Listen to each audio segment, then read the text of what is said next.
Hello all my beautiful people, I'm Chiara Maggi and today I will tell you 7 interesting facts about Estonian. Estonian is natively spoken by 1.1 million people.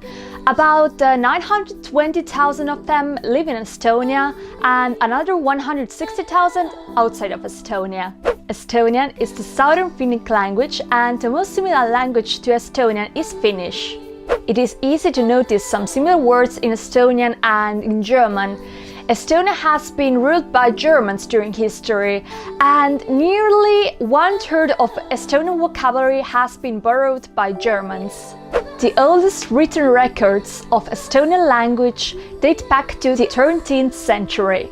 During the history, Estonian has been called also the earth language. In Estonian we say maakeel.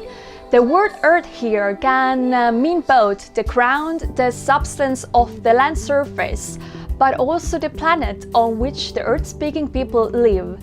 The word Estonian became more common in the middle of the 19th century.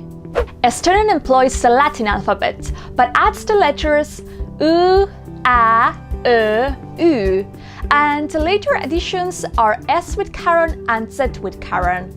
Estonian is considered one of the most difficult languages to learn, and it's because it's 14 grammatical cases. Thank you so much for watching. Please subscribe, put a thumbs up and come back here very soon for more Estonian.